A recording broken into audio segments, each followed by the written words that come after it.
संसार को हम एक ही बार देख सकते हैं, दूसरी बार नहीं।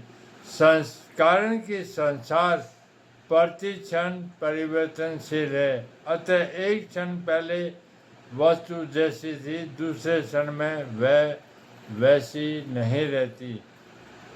जैसे सिनेमा देखते समय पर्दे पर दृश्य स्थिर दिखता है, पर वास्तव में उसमें प्रति क्षण परिवर्तन होता रहता है।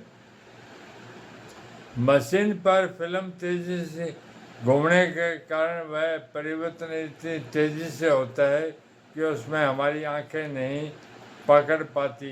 इससे भी अधिक मार्मिक बात यह है कि वास्तव में संसार एक बार भी नहीं दिखता, कारण कि शरीर, इंद्रिय, मन, बुद्धि आदि जिन कारणों से हम संसार को देखते हैं, अनुभव करते हैं, वे कारण भी संसार के नहीं हैं।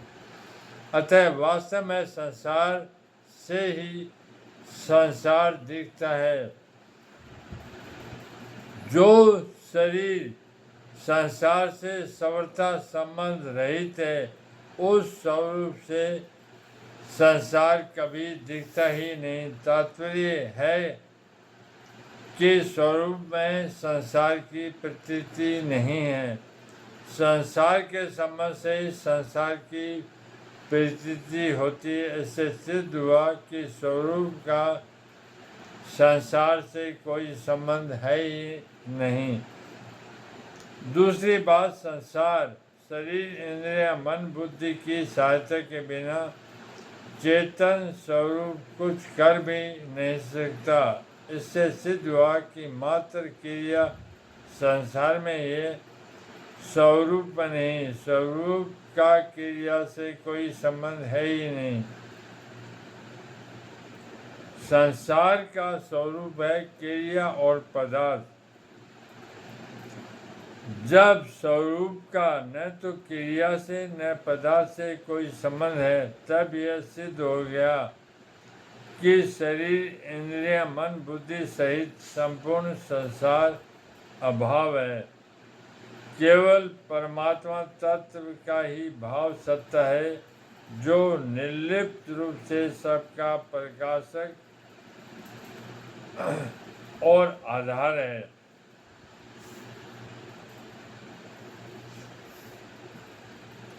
दोनों के अर्थात सत असत, देही देह के तत्व को जानने वाले महापुरुषों ने इनका तत्व देखा है, इनका निचोड़ निकाला है कि केवल एक सत्य तत्व ही विद्यमान है। असत वस्तु का तत्व भी सत्य है और सत्य वस्तु का तत्व भी सत्य है, अर्थात दोनों तत्व एक ही सत्य है। दोनों का तत्व भाव से एक ही है। अतः सत्य और असत इन दोनों के तत्व को जानने वाले महापुरुषों के द्वारा जानने में आने वाला एक सत्य तत्व ही है। असत की जो सत्ता प्रतीत होती है, वह सत्ता भी वास्तव में सत्य ही की है। सत्य की सत्ता ही असत सत्तावान प्रतीत होता है। सत्य की सत्ता से असत सत्तावान प्रतीत होता है। इसी सत्य को प्रकृति क्षेत्र पुरुष अक्षर, अपरा प्रकृति क्षेत्र प्रकृति क्षर कहा गया है। अर्जुन भी शरीरों को लेकर शोक कर रहे हैं कि युद्ध करने से सब मर जाएंगे। इस पर भगवान कहते हैं, क्या युद्ध न करने से ये नहीं मरेंगे? असत तो मरेगा ही और निरंतर मर ही रहा है, परंतु इसमें जो सच स्वरूप से है उसका कभी अभाव नहीं होगा। इसलिए शोक करना तुम्हारी बेसमझी ही है।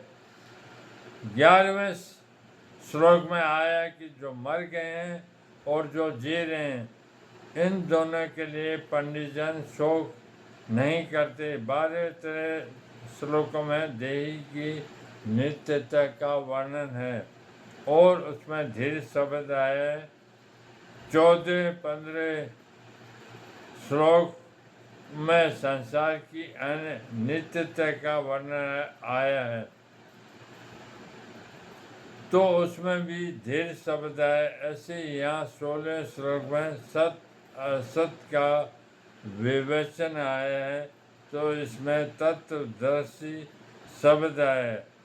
इन श्लोकों में पंडित धीर तत्वदर्शी पद देने का तात्पर्य है कि जो विवेकी होते हैं, समझदार होते हैं, उनको शोक नहीं होता। अगर शोक होता है तो वे विवेकी नहीं, समझदार नहीं।